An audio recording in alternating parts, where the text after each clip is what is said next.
Salut tout le monde, c'est Charlotte Renard, vétérinaire conseil pour Direct Vet. Alors, je suis ravie de vous retrouver aujourd'hui pour une nouvelle vidéo, d'autant plus qu'on va entamer une nouvelle série qui s'appelle Quick Tips.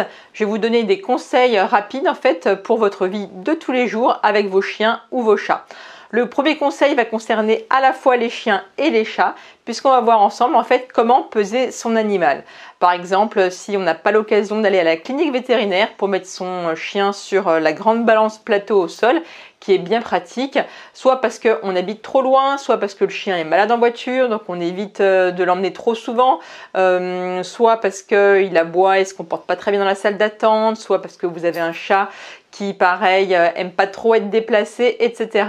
Il y a plein de choses qui peuvent faire que finalement, on n'a pas l'occasion d'aller facilement à la clinique du coin pour peser son chien ou son chat. Pourtant, c'est important de savoir quel est le poids de son animal et surtout de savoir comment est-ce qu'il évolue dans le temps. Est-ce qu'il est plutôt sur une pente montante, par exemple le chien qui mange trop et prend un peu trop de poids et qui aurait besoin d'un petit régime, ou alors est-ce qu'il est sur une pente descendante? Ça peut être un signe de problème chronique, de maladie chronique en fait qui fait perdre du poids. Donc c'est vraiment important d'avoir des données chiffrées pour savoir combien pèse son animal et ainsi si jamais on a un petit doute, si jamais on a l'impression qu'il perd du poids ou qu'il prend trop de poids, de pouvoir comparer par rapport à quelque chose de tangible qui a été mesuré. Alors pour peser votre animal à la maison, finalement c'est pas si compliqué que ça. Vous avez besoin que de votre pèse-personne familiale, de la bonne vieille balance. Évidemment, vous n'allez pas essayer de mettre votre chien dessus ou votre chat parce qu'ils vont jamais rester. Mais ce que vous allez faire, c'est que vous allez agir en deux temps.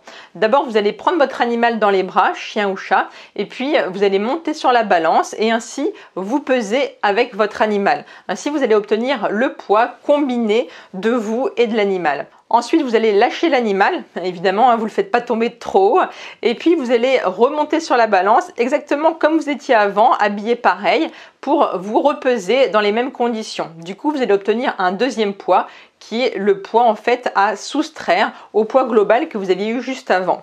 C'est vraiment très simple en fait et il n'y a qu'à soustraire les deux poids. Alors évidemment, cette technique, elle a une limite, c'est le poids du chien. Si jamais votre chien est d'un grand format et d'un grand gabarit, ça peut être vraiment très difficile de l'avoir dans vos bras quand vous montez sur la balance. Donc à partir d'un certain poids, ce sera plus possible et là, il vaut mieux aller sur la balance plateau de la clinique vétérinaire du coin. Après, ça peut être aussi un petit peu difficile avec certains chats qui ne se laissent pas faire. Dans ce cas-là, une astuce, c'est de mettre le chat dans sa caisse de transport. Vous allez alors vous peser avec le chat dans sa caisse de transport. Vous notez ce premier poids, qui est le poids humain, caisse de transport plus chat. Et ensuite, vous allez laisser sortir le chat de la caisse de transport et vous allez vous repeser en portant la caisse de transport.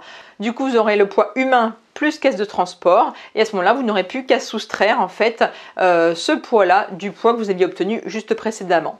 C'est mieux de le faire comme ça plutôt que de poser la caisse de transport sur la balance et après de laisser sortir le chat et de repeser la caisse de transport parce que parfois en fait il y a des balances qui ont un poids limite et qui vont pas détecter une caisse si elle fait moins de 2 kg ou alors si on a une balance avec une aiguille, ce sera pas très précis. Donc si on augmente le poids en se pesant avec, là on va augmenter en précision parce que l'aiguille sera plus dans les 50-80 kg. Ce sera plus simple à soustraire que si on a quelque chose qui n'est pas clair parce que c'est 1, 2 ou 3 kg, etc.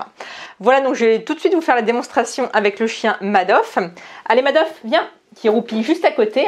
Allez, viens mon grand. Du coup, j'ai sorti la vieille balance Terraillon. Allez, viens, on va se peser ensemble, mon coco. Hop là, je le porte. Faisons attention de ne pas lui faire mal. On se met tous les deux sur la balance tout habillés. Et je note le premier poids qui est de 77 kg. Oh là là, il y en a un de nous deux qui est trop gros, mon coco. Alors, je le repose délicatement. Voilà, tu peux retourner faire dodo. Et puis, je me repèse toute seule, donc vraiment de la même manière. Et là, je suis à 63 kg. Donc, le premier poids était de 77 kg. Là, maintenant, j'ai 63 kg. Donc, le poids de Madoff, c'est 77 moins 63, ce qui fait 14 kg. Ben oui, tu pèses 14 kg, viens là. Oh, oui, ça c'est bien, t'as pas besoin de faire du régime, c'est parfait. Autre chose intéressante, vous pouvez avoir une idée en fait de l'état d'embonpoint de votre chien, s'il est trop gros, pas assez gros, etc. en lui touchant le thorax avec votre main et avec le bout de vos doigts. En fait, en passant comme ça le bout des doigts, vous allez voir si vous arrivez à sentir les côtes. Si vous n'arrivez plus du tout à sentir les côtes de votre chien ou de votre chat, eh bien ça veut dire qu'il y a une couche de lard, une couche de gras et qu'il est trop gros. Par contre, si vous les sentez beaucoup trop, ça veut dire qu'il est trop maigre. Et puis, si vous les sentez normalement, hein, ça veut dire qu'il est parfait. Et tout était parfait, je les sens normalement. Voilà. Et oui, c'est bien gentil. Voilà, donc cette vidéo est maintenant terminée. J'espère qu'elle vous a plu. Si c'est le cas, n'hésitez pas à mettre un gros pouce j'aime et puis à la partager sur les réseaux sociaux. N'oubliez pas aussi que vous pouvez vous abonner à la chaîne Direct Vet pour ne pas rater les prochaines vidéos, quick tips, démonstrations de produits ou conseils vétérinaires un petit peu plus étoffés. Vous êtes libre aussi de télécharger gratuitement mon manuel des premiers secours pour chiens et pour chats. Vous retrouverez toutes les informations dans la description juste en dessous. Et puis je vous dis à très bientôt pour une prochaine vidéo. En attendant, n'oubliez pas, les animaux sont notre équilibre, alors protégeons-les. Ciao!